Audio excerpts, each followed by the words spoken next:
In the top stories, today marks the second anniversary of the emergency sitting of Parliament on electoral boundaries. Cabinet refutes allegations of misconduct by Honourable Ian Liburd. And Minister Grant says brand awareness plays a major role in the success of the tourism industry. The details on these stories and more after the break. Need a new stove, fridge, bed, or TV? Short of cash? Come to Quartz and let's get it done. Trade in your old item for 10% off the purchase of a new one and get what you need now with Quartz Ready Finance. So let's get it done only at Quartz, bringing value home.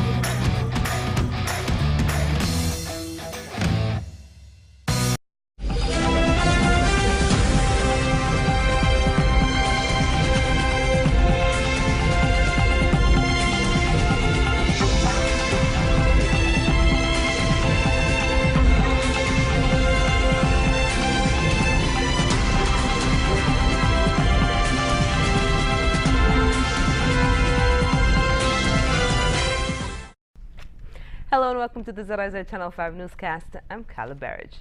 January 16, 2017 marks the second anniversary of the special sitting of National Assembly to address the changing of the electoral boundaries. In 2015, the former administration called an emergency sitting of Parliament to change the boundaries weeks before the upcoming federal elections. The sitting itself has been described as historic due to the nature and the reported speed at which the bill proceeded to Parliament. The then opposition contested the decision in court and filed an injunction to block the decision, eventually taking it to the Privy Council. The Council rejected the change and the election proceeded on the old boundaries. The government has refuted allegations that the Honourable Ian Liburd has engaged in a conflict of interest with the formation of a local business. In the post-cabinet press briefing issued on Monday, Director General of the St. Kitts Nevis Information Service, Lesroy Williams, said in the meeting on January 9th, Cabinet said there is no evidence of any ethical misconduct. Cabinet received legal advice on the matter and recorded its disappointments that certain elements in the society were attempting to make an issue where there was none. Cabinet reaffirmed its commitment to the highest level of ethical conduct and behavior by members of the Cabinet and noted that not one scintilla of evidence has been provided to indicate that any member of the Cabinet had breached any ethical standard. He said the company is not active and therefore Minister Liburd has not done anything illegal. The Cabinet was assured that the company is not licensed to conduct business.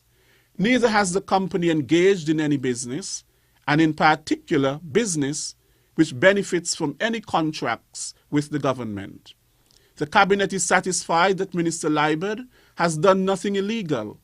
Further and most importantly, Minister Liburd has no intention to activate the business in question. He said Cabinet has cautioned that it is unhelpful for persons to engage in speculation and innuendo on a serious matter of good governance and took note of the fact of its commitment to the electorate to avoid the clear conflict of interest situation that bedeviled the former Douglas-led administration. Minister of Tourism Honourable Lindsay Grant says brand awareness plays a major role in the success of the country's tourism industry. He said by marketing St. Kitts around the world, persons become interested and want to visit our shores. Brand awareness, more persons international, regionally getting to understand and know that St. Kitts is ready for business. And so it's been a work in progress. And so we have to continue to keep brand St. Kitts, the name out there. And we have done a lot of marketing. We have done a lot of, as a matter of fact, we have done a significant amount of marketing all across the world to make sure that people understand that St. Kitts is here, it's open for business, and we have this service to deliver. Minister Grant says it is necessary for tourism officials to travel to promote the country in efforts to attract the number of visitors that is expected. They come to St. Kitts because you go out there, you engage them, you tell them what we have to offer, you tell them we have the best to offer. And so they are inquiring minds and they come to see if what we say we can deliver, we can deliver. And I'm certain, based upon the ranking we have, number 3, they have said that yes, St. Kitts is delivering. On Thursday, St. Kitts welcomed 5 cruise ships with approximately 16,000 passengers on board.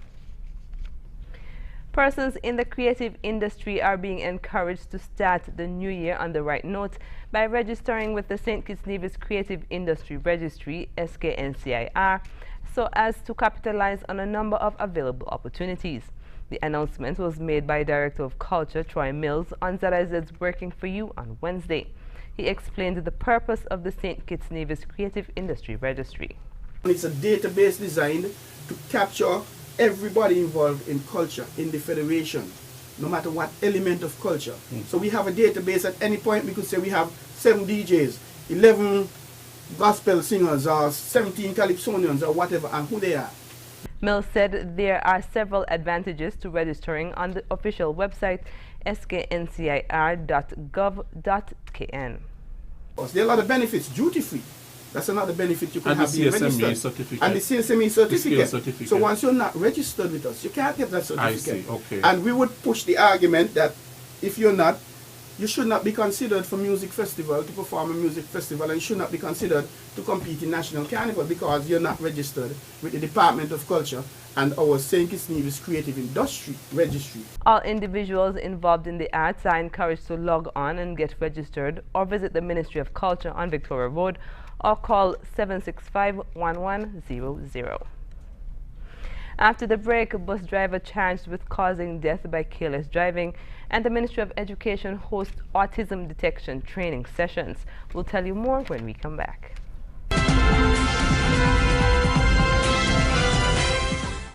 The police and customs have seized several small packages of cocaine that a passenger had reportedly swallowed and tried to smuggle into the Federation. According to reports, on Sunday the passenger was detained at the RLB airport on suspicion of possession of a controlled substance. Investigations later revealed the individual had swallowed a quantity of cocaine in the form of pellets. The pellets were passed out under observation at the Joseph N. France General Hospital. The individual has been arrested and charges are likely to be filed. Assistant Commissioner of Police Terence James, head of the Operations Directorate, commended the customs officers, the officers of the Special Services Unit, and the Anti-Drug Unit. He said, quote, "The willingness to share information and work together is evident in our recent success," end quote. The police have charged a bus driver for causing the death of a 7-year-old boy on Monday, January 9th. According to reports, Kevin Lawrence of Harris Village has been charged with causing death by careless driving. He has been granted a $50,000 bail and must surrender all travel documents. He's also ordered to report to the Keon police station twice a week. On Monday, January 9th, the 7-year-old boy was attempting to cross the road in Keys when he was hit by a passenger bus HA127 driven by Lawrence. The boy was taken to the hospital but died 2 days later. Students of the Keon High School are in a better position when it comes to areas of information technology thanks to a donation made to the IT department. The donation of 2 fully loaded touch-screen laptops took place on Monday at the school and was received by Deputy Principal Margaret Hutchinson. CEO of the St. Kitts Marine Works, Reginald Francis, said although the school asked for 1 computer, he was compelled to do more. I was very happy to produce 2 computers for the school. These are very modern computers with touch screens, DVD burners, 8th generation processors, 1 terabyte hard drives each. You know, we're up to date here. We also made a donation of a little over 200 books of various titles to help build up the library here a little bit.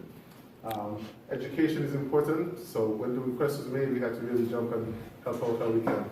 It's very important for everyone to take advantage and make use of time while they're in school to develop their skills so they can put it to life later on. Francis said this was one of the activities surrounding the launch of the Benjamin Cromwell Francis commercial dock, which was named after his father, who was very instrumental in the Keon community. This is in commemoration of the BC Francis commercial dock.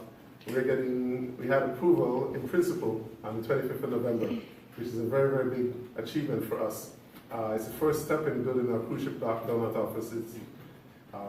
We will be one of the first privately owned facilities. It will be handed over to SCASPA to run. So it will be managed by the government, and it will add to the product of St. Kitts and Nevis. The facilities will have a lot of benefits for the country. CEO of St. Kitts Marine Works, Reginald Francis. The Sandy Point Primary School's Literacy Week of activities began this morning with an opening ceremony at the school grounds. Featured guest speaker and reading specialist Ruth Duport opened the ceremony with a presentation on the importance of reading. She shared a few words of encouragement with the students. I want to encourage you to make reading a daily part of your activities. Reading and writing, I cannot emphasize it enough. They are very, very important skills.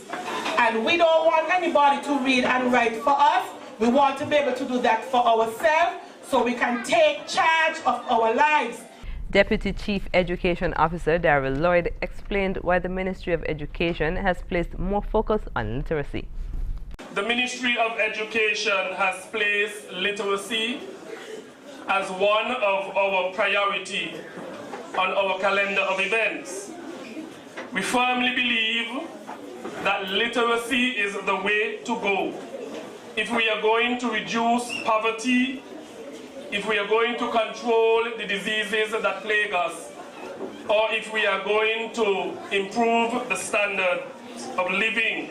Lloyd then officially declared the week of activities open.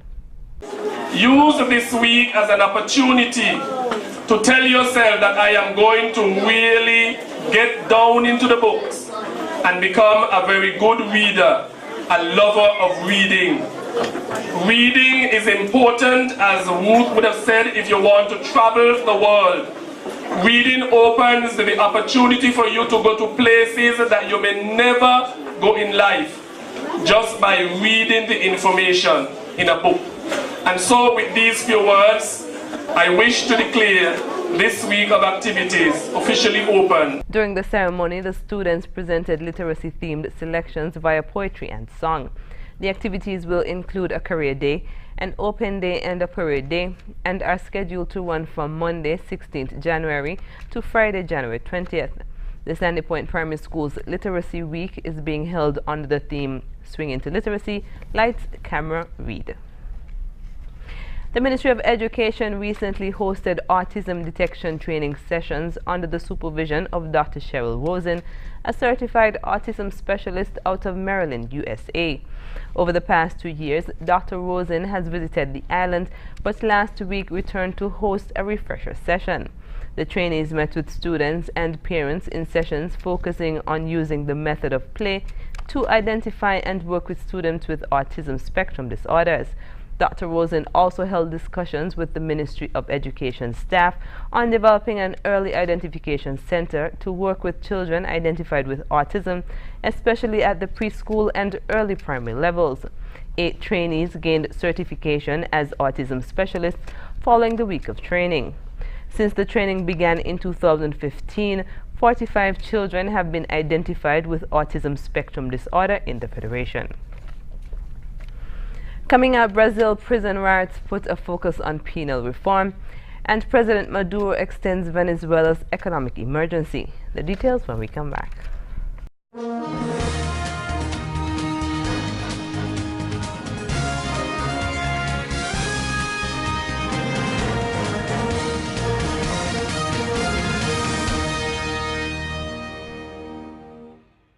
Brazil's latest prison massacre follows a week of prison violence across the country that left more than 100 dead. Rival drug gangs regularly clash over territory and trafficking routes in turf wars both outside and inside of prison. With the Brazilian economy in recession, prison reform has been a low priority. Nevertheless, the recent uptick in violence is creating pressure to take action. Al Jazeera's Daniel Schreimer reports from Sao Paulo. Remote, isolated and often forgotten, the state of Brazil's jails only comes to public attention when the system breaks down, when the inmates riot, when they're killed. Prisons built for 400,000 house nearly twice that many. There are 7 men sharing this room. It's 1.4 square meters. Some of us sleep in the toilet area. We don't have mattresses. We sleep in our t-shirts. I've been here for 26 days, and I wasn't even supposed to be here because I'm meant to be in the semi-open system. We're not feeling well. It's packed here. There's nowhere to sleep. There are 18 of us in here. Please, can you help us? We want 5 or 6 people out of here. There's no space to sleep. With Brazilian recession and drug-fueled crime, especially in the burgeoning shanty towns, on the rise, many see reform of the prison system as a low priority and prefer to see prisoners sent to distant jails, out of sight. There's been a historical lack of interest by the government in the prisoners. On the other hand, the prisoners' population has been growing fast, and nowadays we see places like these that represent the failure of the penitentiary system. Prison reform groups say guards are underpaid, poorly trained and open to corruption, allowing drugs, weapons and phones into the cells. The families can only watch and wait, uncertain about the fate of their loved ones. It could take years to reform Brazil's prison system, overcrowded, underfunded and corrupt. Meanwhile, the authorities can only try to contain a situation which is at breaking point. Desperate, they do what they can to keep their family members alive and well. We have biscuits, chicken and cigarettes. It's for my brother, but also for his colleagues, since some of their families don't come here, so they share. Nearly half of prisoners are still awaiting trial. With the absence of authority in many jails, inmates are forced to seek the protection of gangs, who often supply much-needed provisions. There's no medication. When our families try to bring it, they don't let them give it to us. The government has promised a better future, building new prisons and sending in extra security. For most in Brazil's jails, brimming with anger and frustration, that future can't come soon enough. Daniel Schweimler, Al Jazeera, Brazil. Venezuelan President Nicolas Maduro has extended economic emergency measures for his country that were first introduced a year ago. Maduro recently made the announcement during his annual review speech in front of the Supreme Court. Al Jazeera's Alessandro Rampietti reports. Choosing a friendly audience, President Nicolas Maduro gave his annual State of the Nation address on Sunday, but instead of going to the opposition-led National Assembly, as ordered by the Constitution, he chose the friendlier Supreme Court. I'm presenting it here because of the exceptional circumstance of a National Assembly in the hands of the oligarchy, which puts at risk the life of the Republic in a situation of contempt, legislating in a void outside of the Constitution. It was another demonstration of the deepening political crisis in the country. A recent attempt at dialogue mediated by the Vatican has largely failed, with the opposition and the government trading accusations of disrespecting the people and the Constitution. Maduro did address the struggling economy in his speech, but didn't mention the chronic shortages of basic goods, spiraling inflation and crime. He said Venezuela's hard currency income fell 60% in 2016, blaming low oil prices and an international conspiracy led by the United States. But he also said the economy will start to turn around in 2017 and promised to move the country away from its dependence on oil revenues. I am announcing that the first emergency decree will be published in the official newspaper tomorrow, to continue managing the crisis, to advance in overcoming it, and I will send it to the Supreme Court for its constitutional validation. Thousands of Venezuelans keep crossing into Colombia on a daily basis looking for essentials. For those struggling to eat 3 meals a day, Maduro's promise of economic improvement in his speech fell flat. If he'd really cared about the country's well-being, he'd leave, or at least call for new elections. If people really support him as he says, then he should prove it. The speech came after a week in which the government arrested various opposition activists, accusing them of plotting violence, and oversaw a nationwide military drill to prepare the country against a coup. Further evidence that Venezuela's many problems look far from being solved. Alessandro Rampietti, Al Jazeera. Coming up, Donald Trump outlines foreign policy plans in first UK interview, and Rohingya refugees speak of abuse by Myanmar army. The details will return. Need a new stove, fridge, bed, or TV? Short of cash? Come to Quartz and let's get it done. Trade in your old item for 10% off the purchase of a new one and get what you need now with Quartz Ready Finance. So let's get it done only at Quartz, bringing value home.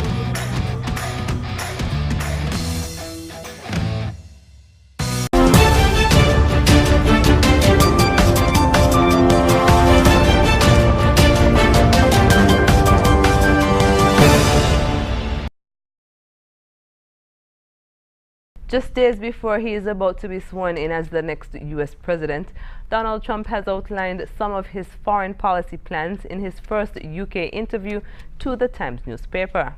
Among them, a possible deal with the Kremlin to ease sanctions if Russia reduces the size of its nuclear arsenal.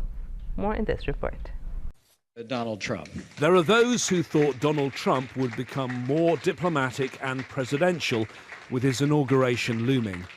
They were mistaken. Just days before he takes the most powerful office on earth, he's again been throwing political hand grenades that will reverberate around the world, particularly in Europe. And I said a long time ago that NATO had problems. Number one, it was obsolete because it was, designed many, many years ago. Number two, the countries weren't paying what they're supposed to pay. Is the most successful military alliance probably in modern world history, maybe ever. Only days earlier, the men Trump has nominated to be his Secretary of Defense and Secretary of State were both trying to reassure European allies, stressing their commitment to NATO. It's clear some of the US's closest partners are now worried. I think for us Europeans, we have our fate in our own hands. It's not just what Trump said, but who he said it to. One of the interviewers just happens to be one of the most controversial political figures in Britain, one of the leaders of the Brexit campaign. Michael Gove himself made a short-lived and unsuccessful bid to be Prime Minister. He's no friend of those now leading the UK government. James Bays, Al Jazeera, Washington, D.C. Rohingya refugees who have fled the neighboring Bangladesh have told media of atrocities committed by Myanmar's military. More than 65,000 people have fled since October. The UN human rights body says it is alarmed about the possibility that crimes against humanity have taken place. More in this report. Mohammed Hussein ran as soon as he saw soldiers coming. He was shot during his escape, but still managed to limp for several days across the border to Bangladesh. The Myanmar military just came and started shooting at everyone. I saw 2 people die, 1 man, 1 woman. I was lucky to just get shot in the leg. Hussein is now staying in this settlement in Balukhali, populated by more than 1,000 new arrivals from Myanmar. The traumatic experiences of the past months are still fresh on their minds. They killed my husband. They cut him to death. They killed 2 of my children as well. There are more than a dozen new settlements like this one in southeast Bangladesh. There are so many new settlements springing up that markets in the area are now full of people selling tarp, ropes, and bamboo, all the ingredients a refugee needs to build a makeshift home. Aid workers are concerned about hygiene and sanitation in the new camps, which are completely unplanned. Several cases of measles have already been reported.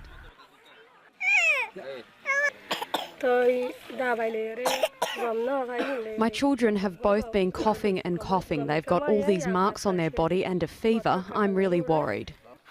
The nearest clinic is several kilometers away, and this couple have no choice but to walk. With no idea on when they might be able to return, they face a future full of uncertainty.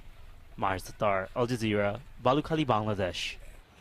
Up next is sports. Student athletes take to the track in giant malt relay competition, and Leeward Island Cricket Board selection panel has chosen a 14-man squad for the West Indies Super 50.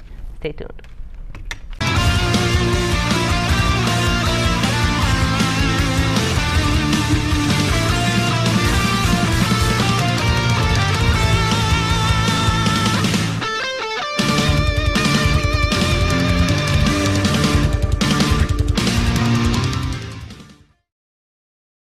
Although the rain brought a premature end to the Giant Mound Relay Championships on Sunday night, Washington Archibald High School managed to accumulate enough medals to snatch a convincing victory.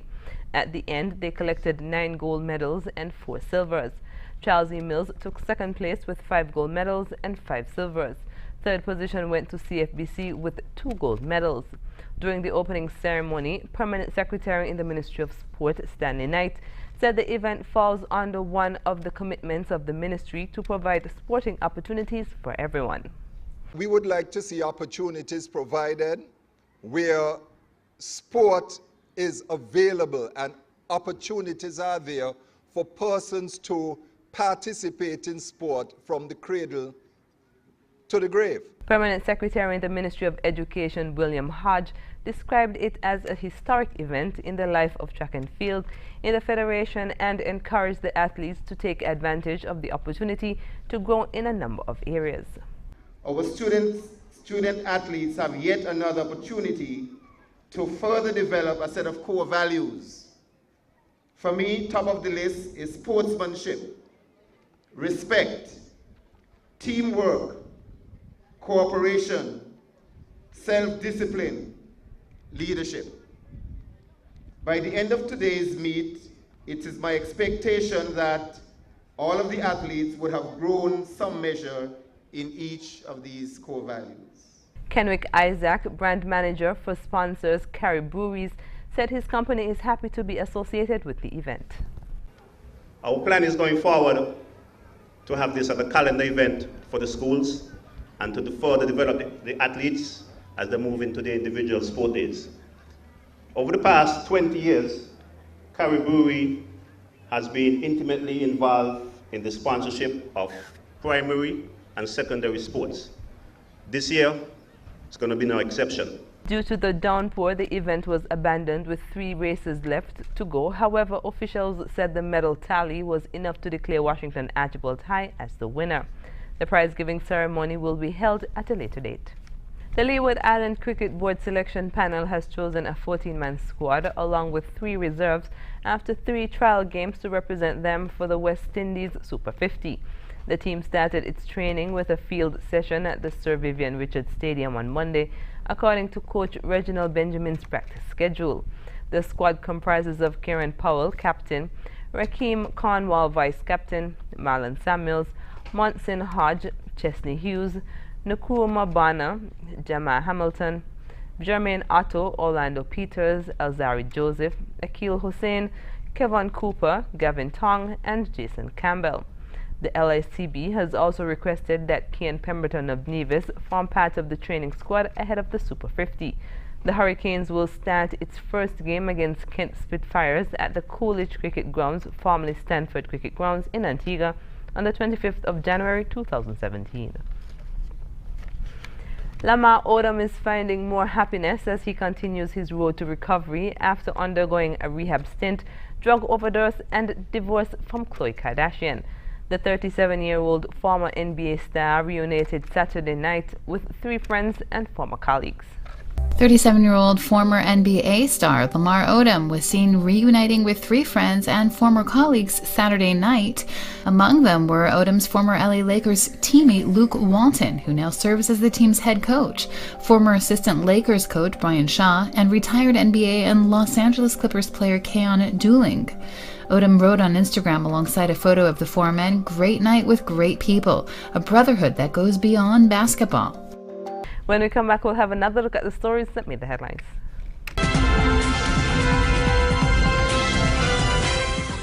Recapping the top stories. Today marks the 2nd anniversary of the emergency sitting of Parliament on electoral boundaries. Cabinet refutes allegations of misconduct by the Honourable Ian Liburd. And Minister Grant says brand awareness plays a major role in the success of the tourism industry. And that's the end of the ZRZ Channel 5 newscast. Thank you for joining us. I'm Carla Barrage. Goodbye.